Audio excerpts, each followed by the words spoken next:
అదే RTV app వార్తల్ని క్షణాల్లో చదివే అవకాశం ఉంటుంది. ఒక న్యూస్ పేపర్, ఒక టెలివిజన్ ఛానల్ మీ చేతుల్లో ఎప్పుడూ ఉంటాయి.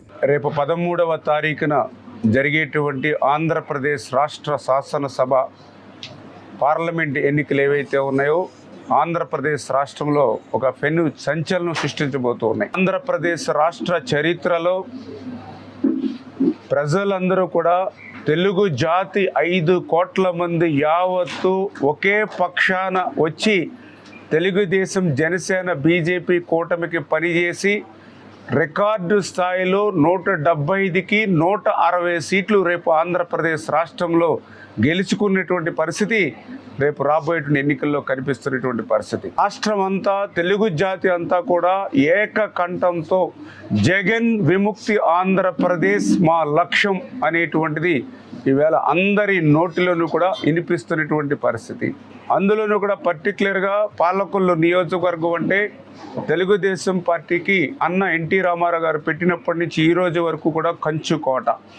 అటువంటి కంచుకోట అయినటువంటి తెలుగుదేశం పార్టీకి ఈరోజు మరి యువతరంతో ఉవ్వెత్తున మరి ఉద్యమిస్తున్నటువంటి జనసేన పార్టీ కానీ, అదేవిధంగా ఏదైతే ఈవేళ కేంద్రంలో 10 సంవత్సరాల నుంచి పాలన చేస్తూ ప్రజల అభిమానాన్ని పొందినటువంటి భారతీయ జనతా పార్టీ ఏదైతే తోడుగా, అండగా, నీడగా 3 పార్టీలు కలిసి ఏదైతే ఎన్నికలకు వెళ్తూ ఉన్నామో రేపు పాలకొల్లు నియోజకవర్గంలో కూడా తెలుగుదేశం, జనసేన, బీజేపీ కూటమి అభ్యర్థిగా అసెంబ్లీ మరియు పార్లమెంట్ పాలకుల్లో సునామీ సృష్టించబోతుందనే విషయాన్ని కూడా ఈ సందర్భంగా తెలియజేసుకుంటూ ఉన్నా.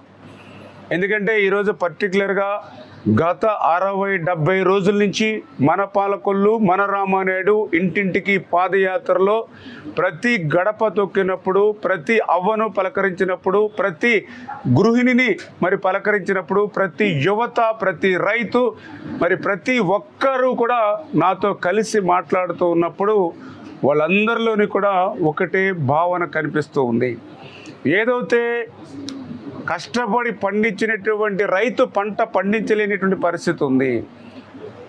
ఏదైతే ప్రతి ఇంటిలోని కూడా బాధుడితో ఇంట్లో మరి ఏదైతే వంటింటి బడ్జెట్ కూడా మరి మా బడ్జెట్ మీద ప్రభావం చూపేటువంటి పరిస్థితి ఉంటుంది అని ఆ గృహిణి కానీ, ఉద్యోగాలు ఉపాధి కల్పన లేక యువత కానీ, ఇట్లా ప్రతి రంగము కూడా మరి ఈవేళ ఈ ప్రభుత్వం మీద వ్యతిరేకత అనేది చాలా క్లియర్గా కనిపిస్తున్నటువంటి పరిస్థితి. దానితో రేపు ఎన్నికల్లో ఖచ్చితంగా తెలుగుదేశం, జనసేన, బీజేపీని గెలిపించుకోవాలనేటువంటి ఆలోచన నియోజకవర్గంలో ఉన్నటువంటి ప్రతి గడప నుంచి కూడా వినిపిస్తున్నటువంటి మాట. దీనికి తోడు రెండవది ఏదైతే 2014-19 మొదటిసారి ఎమ్మెల్యేగానే రామానాయుడు గారు ఇన్ని 100 కోట్ల రూపాయలు, 1000 కోట్ల రూపాయలు అభివృద్ధి నిధులు తెచ్చి పనిచేశాడు. మళ్ళీ మనం ఈసారి గెలిపించినట్లయితే 10 సంవత్సరాల తన అనుభవం కానీ, చంద్రబాబు నాయుడు గారితో తనకున్నటువంటి అనుబంధంతో కానీ ఇంకా 100 రెట్లు నిధులు తెచ్చి పాలకొల్లుని అభివృద్ధి చేస్తాడు. కాబట్టి ఖచ్చితంగా మనం రామానాయుడు గారిని గెలిపించాలనేటువంటి ఆలోచన కూడా వాళ్ళందరిలో కూడా కనిపిస్తున్నటువంటి స్థితి. అదేవిధంగా మరి ఏదైతే ఈవేళ ప్రజల్లో కూడా ఇంకొక భావన కూడా, రామానాయుడు అంటే మనం పిలిస్తే పలికేటువంటి మనిషి, ఆ రాత్రైనా అర్ధరాత్రైనా ఒక ఫోన్ కాల్ చేస్తే స్పందించేటువంటి వ్యక్తి, ఏ కష్టం వచ్చినా, ఏ ఇబ్బంది వచ్చినా, ఒక కోవిడ్ వచ్చినా, ఒక వరద వచ్చినా, ఒక టిట్కో ఇళ్ళ మా ఇంటి అద్దె బాధల సమస్య వచ్చినా, ఒక అమ్ముకోలేనిటువంటి పరిస్థితి రైతాంగానికి వచ్చినా మరి మా తరపున ఉద్యమించి పోరాడి మాకు సహాయం అందించినటువంటి వ్యక్తి, మా ఇంట్లో మనిషి, మా జేబులో మనిషి రామానాయుడు. అతన్ని గెలిపించుకుంటే మన పాలకులకి, మనకి ఉపయోగం తప్ప ఎక్కడి నుంచో వలస వచ్చినటువంటి నాయకుల్ని మనం మరి తీసుకుంటే పాలకొల్లు మళ్ళీ ఇంకొక 20 సంవత్సరాలు వెనక్కి పోతుంది. 5 సంవత్సరాల నుంచి పాలకొల్లులో మేము చూస్తూ ఉన్నాం. 1వ కృష్ణుడు, 2వ కృష్ణుడు, 3వ కృష్ణుడు, ఇప్పుడు 4వ, 5వ కృష్ణుడు కూడా లెక్కలు తెలియనిటువంటి పరిస్థితి. రేపు రాబోయేటువంటి రోజులు ఇంకా ఎంతమంది కృష్ణులు వస్తారో ఈ పాలకులకి తెలియనిటువంటి స్థితి వేళ వైఎస్ఆర్సీపీలో ఉంది. అట్లా వలస వచ్చేటువంటి నాయకుల్ని నమ్ముకునే కంటే మనల్ని నమ్ముకుని మన కోసం పనిచేసేటువంటి నాయకుడు రామానాయుడిని నమ్ముకుంటే మంచిది అనేటువంటి ఉద్దేశం కూడా ఈవేళ ప్రజల్లో కనిపిస్తున్నటువంటి పరిస్థితి. అదేవిధంగా ఏదైతే పాలకులలో మరి అక్కడ జగన్మోహన్ రెడ్డి ముఖ్యమంత్రిగా ఉన్నాడు, 151 సీట్లు వచ్చి ప్రభుత్వం అధికారంలో ఉంది. మరి ఇక్కడ వైఎస్ఆర్సీపీ నాయకులు మరి ఆ జగన్మోహన్ రెడ్డిని ఉపయోగించి కానీ ఆ వైఎస్ఆర్సీపీ ప్రభుత్వం అధికారాన్ని ఉపయోగించి కానీ వేసమెత్తు కూడా పాలకొల్లుకి వెళ్ళి చేసింది ఏమీ లేదు, సున్నా. వీళ్ళు చేసుకున్నదల్లా పర్సనల్గా వీళ్ళ పదవులు తెచ్చుకోవడానికి, పదవుల్ని అనుభవించుకోవడానికి, అధికారాన్ని అనుభవించడానికే వీళ్ళ సమయాన్ని వెచ్చించారు తప్ప పాలకొల్లు నియోజకవర్గానికి సంబంధించి ఒక హాస్పిటల్ కానీ, ఒక డ్రింకింగ్ వాటర్ కానీ, ఒక హౌసింగ్ కానీ, ఒక రోడ్స్ కానీ, ఒక డ్రైన్స్ కానీ, ఒక రైతు కానీ, ఒక కోవిడ్ కానీ, ఒక ఫ్లడ్ కానీ ఎప్పుడు వేసమెత్తు వీళ్ళు పాలకొల్లుకు ఉపయోగపడలేదు. ఎందుకు వీళ్ళు పాలకొల్లుకి నాయకులు ఉపయోగపడలేదనంటే వీళ్ళకి పాలకొల్లులో పుట్టలేదు, ఈ పాలకొల్లులో పెరగలేదు, ఈ మట్టి వాసన పీల్చో లేదా గాలి వాసన పీల్చి పెరిగినటువంటి వాళ్ళు కాదు. ఈ వైసీపీ వలస నాయకులందరికీ కూడా పాలకొల్లు నియోజకవర్గం అంటే ఒక అద్దిల్లు లాంటిది. అద్దింటిలో ఉన్నవాళ్ళు ఒక తలుపు పోతే లేదా ఒక సున్నం పోతే బాగు చేసుకోవడానికి వాళ్ళకి ఇష్టం ఉండదు. ఎందుకంటే ఈరోజు ఇక్కడున్నాం, రేపు ఇంకొక ఇంట్లోకి మారిపోతాం, మనకెందుకు వచ్చింది అనేటువంటి విధానం ఎట్లా అద్దింట్లో ఉండేవాడు ఎట్లా ఆలోచన చేస్తాడో ఈ రకంగా పాలకొల్లికి బయట ప్రాంతాల నుంచి వచ్చినటువంటి వలస నాయకులు కూడా ఈ పాలకొల్లికి ఏదైనా తెచ్చి చేస్తే మనకేంటి ఉపయోగం, రేపు ఉంచుతాడో ఊడగొడతాడో, జగన్మోహన్ రెడ్డి ఎప్పుడు ఏం చేస్తాడో తెలియని పరిస్థితి. నాకంటే ముందు 4-5 మహామౌలు అయిపోయారు, నేనెంత, నాకెందుకు వచ్చింది, నాకేదో ఇన్ఛార్జ్ ఇచ్చాడో అనుభవందో హ్యాపీగా అనేటువంటి పరిస్థితే తప్ప మా పాలకులకి చేసింది సున్నా.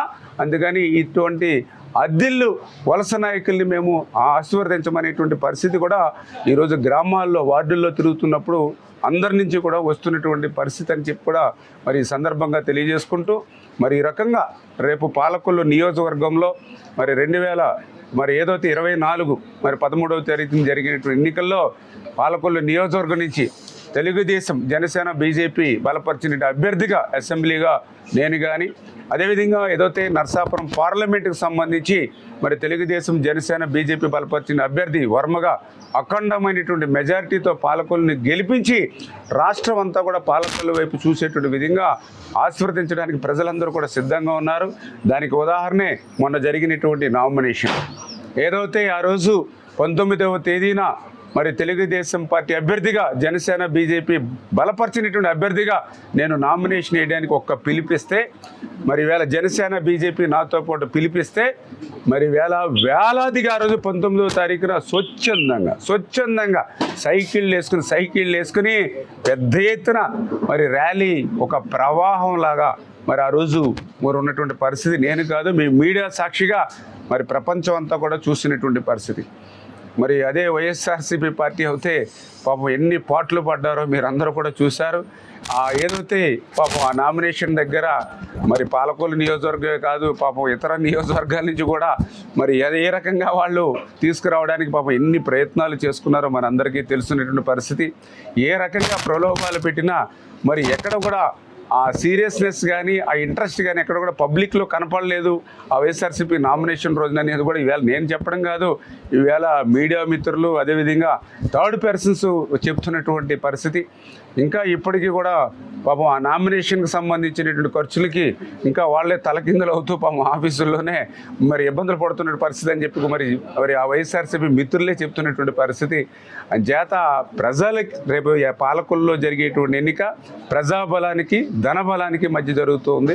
ఖచ్చితంగా ప్రజాబలం ముందు ధనబలం ఆగదు, ప్రజలే గెలుస్తారు, పాలకొల్లే గెలుస్తుంది అనే విషయాన్ని సందర్భంగా తెలియజేసుకుంటున్నాం. జేఈఈ మెయిన్ 2024 ఫలితాల్లో సత్తా చాటిన రెజోనెన్స్ ప్రతి సబ్జెక్టులో 100% రిజల్ట్. హైదరాబాద్ లో ఉన్న ప్రతి క్యాంపస్ నుండి 99% రిజల్ట్. అంతేకాక కేవలం హైదరాబాద్ క్యాంపస్ నుండి 750 మంది విద్యార్థులను జేఈఈ అడ్వాన్స్ కు ఎంపిక చేసిన ఘనత రెజోనెన్స్ హైదరాబాద్ సొంతం.